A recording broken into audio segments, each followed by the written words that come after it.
आता आपल्या आवडत्या मालिकेचे संपूर्ण भाग मालिका प्रसारित झाल्यानंतर लगेचच पाहू शकता फक्त सन नेक्स्ट वर. भारतातील प्रेक्षकांसाठी मोफत सेवा.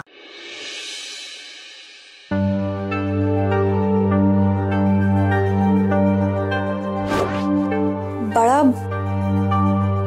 राहशील ना आई सोबत? ये माझ्याकडे ये.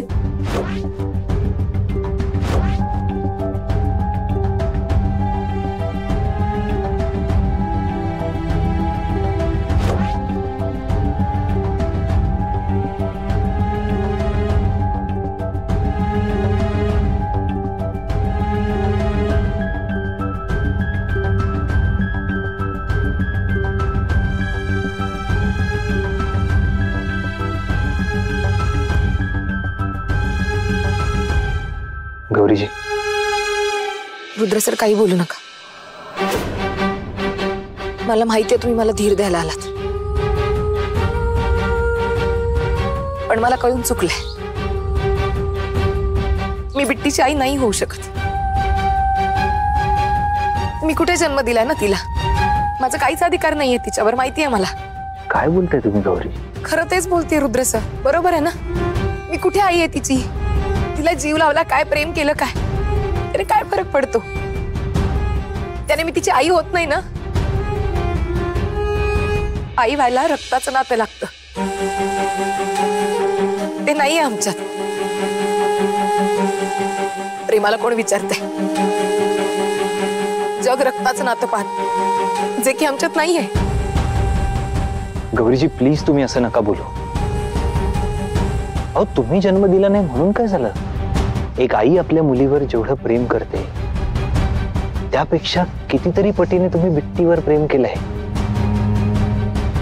आणि आई होण्यासाठी बाळाला जन्मच द्यावा लागतो असं नाहीये ना. बाळाला जन्म देते ती फक्त एक स्त्री असते, पण जी जीव लावते, काळजी घेते, ती खरी आई असते. आणि तुम्ही बिट्टीची आई आहात, आणि बिट्टी ही तुम्हालाच आई मानते. तुम्ही आई मुलगी म्हणून जगताय. अजून काय हवंय आई होण्यासाठी सांगा ना गौरी. मला मान्य आहे त्यांनी बिट्टीला जन्म दिलाय, पण त्यामुळे तुमचं आई पण कमी होतं असं नाहीये ना. आता देवकी आणि यशोदेमध्ये कोण श्रेष्ठ आहे कसं ठरवणार? श्रीकृष्णालाही सांगणं जमलं नसतं ते. मग बिट्टीची काय अवस्था असेल? कसं सहन करेल ती? सांगा ना रुद्र सर. अहो, लहान आहे ती. तिची काय अवस्था असेल कळतंय का तुम्हाला? नाही, मी एक काम करते. मी ना हे सगळं सोडून निघून जाते माझ्या बिट्टीला घेऊन कुठेतरी, जिथे आम्हाला शोधायला कोणीच येणार नाही. मी नाही जगू शकत बिट्टीशिवाय रुद्र, आणि ती माझ्याशिवाय नाही जगू शकत. आम्हाला कोणीच नकोय. मी इथून निघून जाते माझ्या बिट्टीला. गौरीजी शांत व्हा जरा.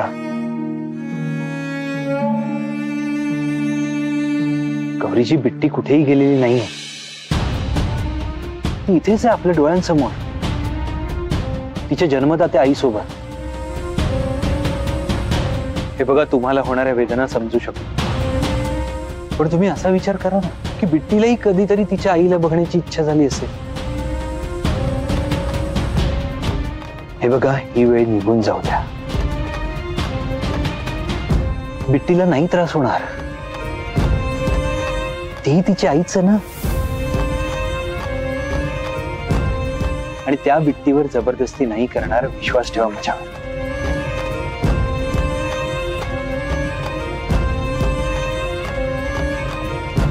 गौरीजी,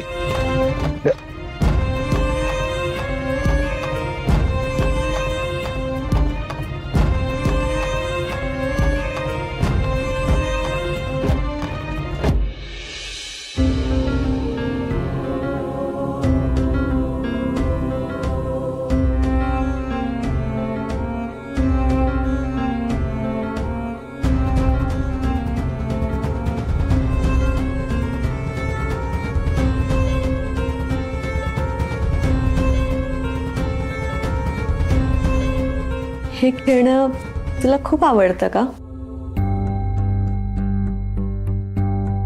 बघू.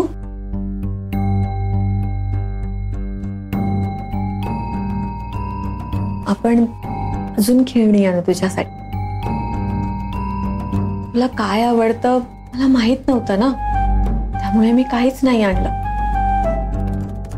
तू लहान होतीस ना, तुझ्यासाठी मी एक बाहुली आणली होती. अगदी तुझ्यासारखी होती. घारे घारे डोळे. तुला ती किती आवडायची माहितीये? आणि तुला पाण्यात खेळायला खूप आवडायचं. थांब, तुला एक गंमत दाखवते.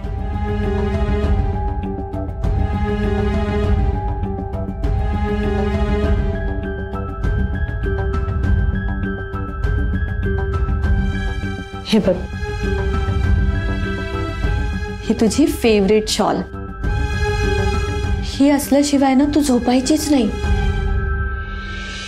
आठवतंय तुला? तुला कसं आठवेल? लहान होतीस ना तू खूप. आता घेऊन बघ हे जवळ. तुला आठवेल. घे.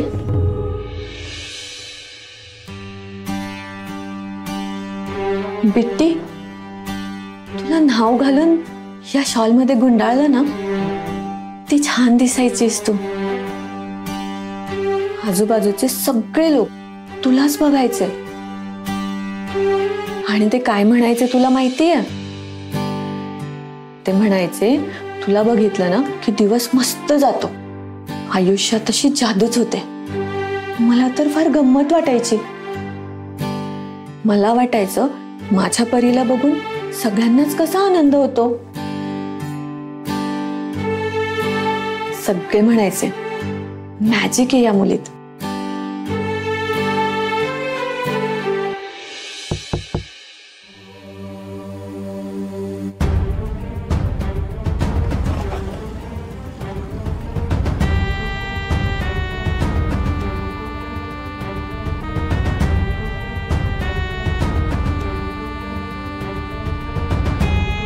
बिट्टीला भूक लागली असेल.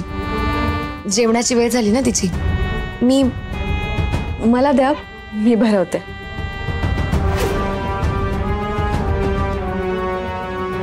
बाळा, पोटभर जेवशील हा? सगळं खाणार माझं बाळ,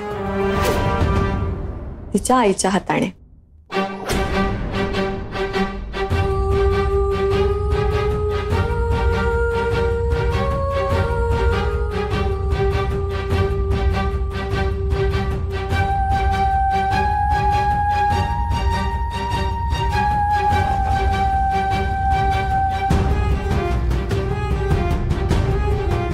चला बाळा, खाऊन घेऊया.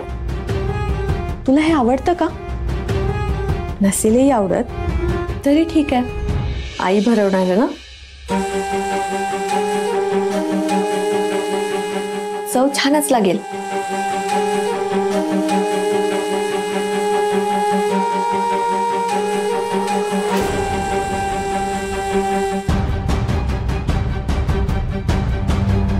बिट्टी,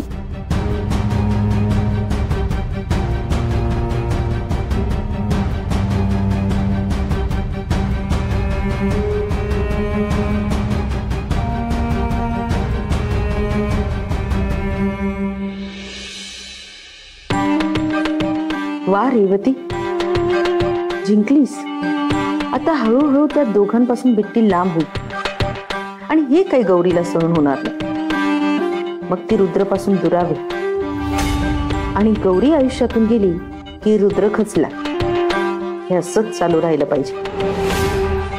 ती पोर त्या बाईकडे सुपूर्द करायची वेळ तुलाच आणावी लागेल रेवती.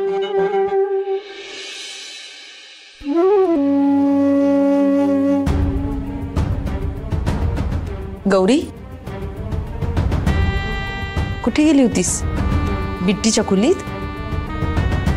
हो, आठवण येत होती मला तिची. अगं काय गरज होती जायची? आई आहे मी तिची. काळजी वाटते मला. आणि बिट्टी त्या बाईंना ओळखतही नाही. आणि असं रिपोर्ट मध्ये आलं म्हणून मनात नसताना आई कसं मानेल त्यांना? बिट्टीला प्रेम कळतं, रिपोर्ट नाही. ही सारखी त्या बिट्टीच्या मागे मागे तर करत नसेल ना? अशाने ही पाणी फिरवेल माझ्या प्लॅनवर. बिट्टी, मी आई आहे ग तुझी. तुला आनंद नाही झाला का ग? या वर्षांनी आपण भेटलो. तुझी खरी जन्मदाती आई तुझ्या जवळ. काहीच नाही वाटत का ग? तो नराधम तुला घेऊन गेला आणि मी वणवण फिरूनही तुला नाही शोधू शकले ग. नाहीतर आपण एकत्र असतो ग बाळा. मी तुझे सगळे हट्ट पुरवले असते. आपल्याला कोणीच वेगळं नसतं करू शकले. तू मला आई म्हणून हाक मारली असतीस. आई आई म्हणत माझ्या अवतीभोवती फिरत राहिली असतीस तू. तुझ्या आठवणीत दिवस रात्र रडले ग मी. तुला शोधत वणवण फिरले मी आणि आता सापडलीस तू मला. तुला खरंच आठवण नाही येत का ग माझी? नंदिनी, ही म्हणत होती हिला बिट्टीची आठवण येत होती. ही गेली होती देविकाच्या खोलीत. आता मला सांग नंदिनी, काही गरज होती का ग जायची? असं कसं म्हणतेस रेवती? अगं आईचं मन आहे, त्यातून बिट्टी किती लहान आहे. गौरीनं तिला आईसारखंच सांभाळलंय. मग त्रास तर होणारच ना. बोल ना ग बाळा, बोल.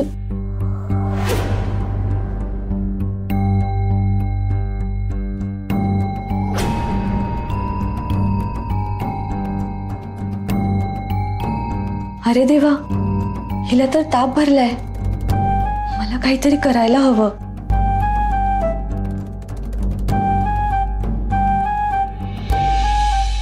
नंदिनी, मला मान्य आहे हिचं आईचं मन आहे, पण ती खरी बिट्टीची आई आहे ना. मला मान्य आहे गौरीला काळजी आहे, पण तिला काळजी नसेल का? अगं पोटची पोर आहे बिट्टी तिची. आणि मला सांग, गौरी सतत बिट्टी समोर गेली तर बिट्टी त्या देविकाला आई म्हणून स्वीकारेल का? बरं तेही जाऊ देत.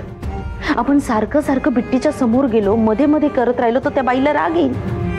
आणि तिला जर असं वाटलं की आपण बिट्टीच्या आणि तिच्या मध्ये येतोय तर ती बिट्टीला घेऊन जाईल ना आपल्यापासून दूर. गौरी बाळा, चालणार आहे का तुला हे? नंदिनी प्लीज समजव हिला. आपण सतत मध्ये मध्ये करत राहिलो ना तर ती बाई त्या बिट्टीला घेऊन जाईल आपल्यापासून दूर. सांग तू हिला. गौरी विचार कर, आज बिट्टी आपल्या नजरेसमोर तरी आहे, पण देविका तिची खरी आई आहे. ती तिला कधीही इथून घेऊन जाऊ शकते.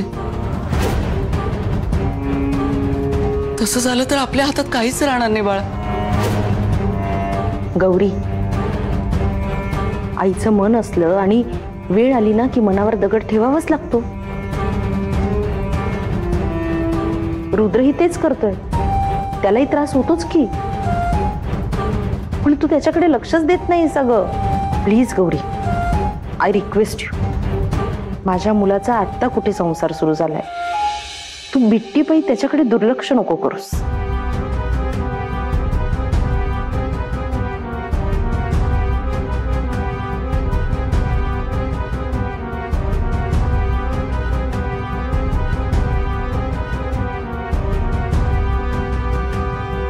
तू वचन दे नंदिनीला, बिट्टीच्या भल्यासाठी, तुमच्या संसारासाठी तू बिट्टीपासून लांब राहशील. अगं रेवती, याची काहीच गरज नाहीये. मला गरज आहे नंदिनी. अगं मला काळजी वाटते यांची. गौरी प्लीज तू वचन दे नंदिनीला. तुला शपथ आहे बिट्टीची.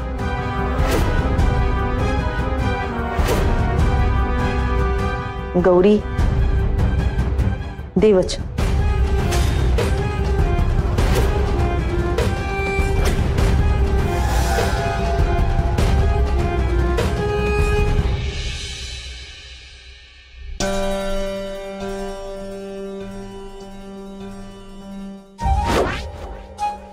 गौरीजी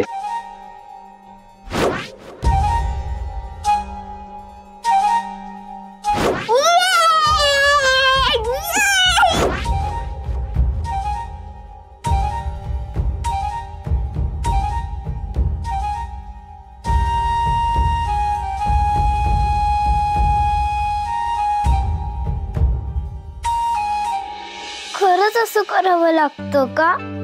ज्या आईने जन्म दिलाय आणि तीच आवडत नसेल तिच्याकडेच राहावं लागतं का? मला नाही जायचं इथे. मला माझ्या आईकडे, मला माझ्या पार्टनर कडे जायचंय. मला त्यांच्या जवळ राहायचंय.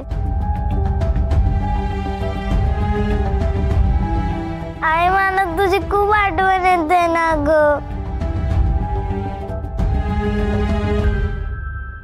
बिट्टी,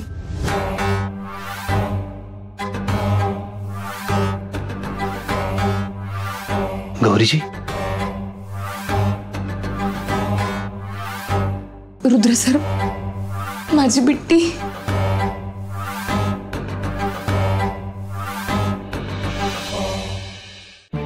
गौरीजी काय झालं? एखादं वाईट स्वप्न पाहिलं का? जे काही घडतंय त्यापेक्षा वाईट काय असणार आहे माझ्या आयुष्यात? गौरीजी तुम्ही बिट्टीची बिलकुल काळजी करू नका. मी किती समजावलं ना माझ्या मनाला, तरी मनातली अस्वस्थता नाही आहोत थांबत. बिट्टी झोपली असेल का हो? तिला झोप नाही लागत हो माझ्याशिवाय. मी एकदा बघून येऊ का? गौरीजी आता एकदा बघून येते ना. गौरीजी हे बघा, आता या वेळेला जाणं योग्य नाही. आपण उद्या सकाळी जाऊ ना. नाही रुद्र सर, मी तिला लांबून फक्त बघून येत. तिला बघितल्याशिवाय ना मला चैन नाही पडणार. ती शांतपणे झोपली ना की मग काही काळजी नाही. मी फक्त एकदा बघून येते ना प्लीज. माझं ना मन सांगते तिचं नक्कीच काहीतरी बिनसलंय. बरं ठीक आहे गौरीजी, मी बघतो.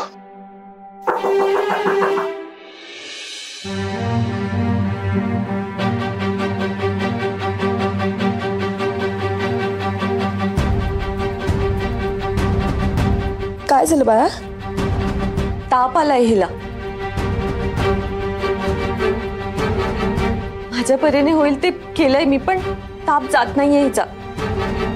कधी आला ताप? संध्याकाळपासून. मला सांगतेस का काय करायचंय ते? तापात ही कुठलं औषध घेते? मला तिला बघवत नाहीये असं. गौरीजी दवाखान्यात घेऊन जायचं का बिट्टीला? मी ताबडतोब गाडी काढतो. नाही नको. मग ती माझ्याजवळ शांतपणे झोपली ना की बरं वाटेल तिला, हो ना बाळा? सकाळपर्यंत ताप कमी नाही झाला तर मग जाऊया डॉक्टरांकडे.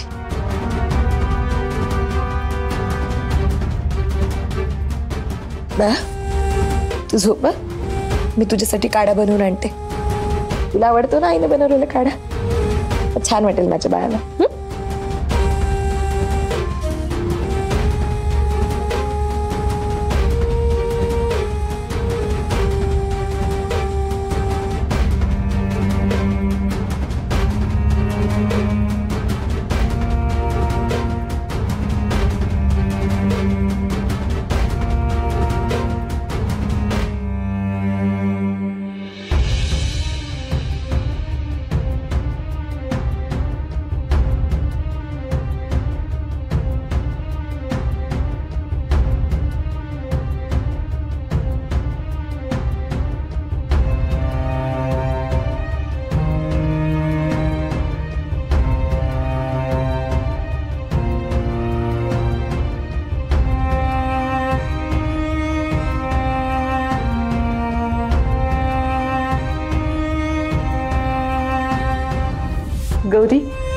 हो झालाय काढा.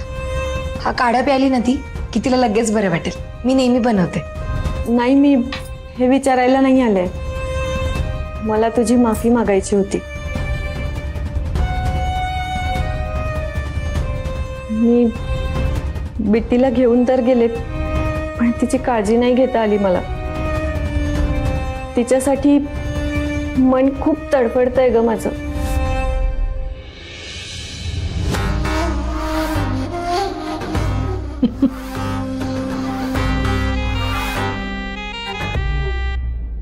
बघ कशी तडफडेल आता ती गौरी.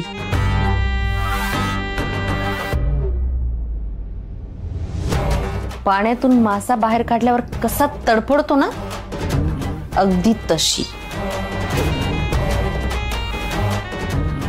आता ती बिट्टी काही येत नसते पुन्हा तिच्या आयुष्यात.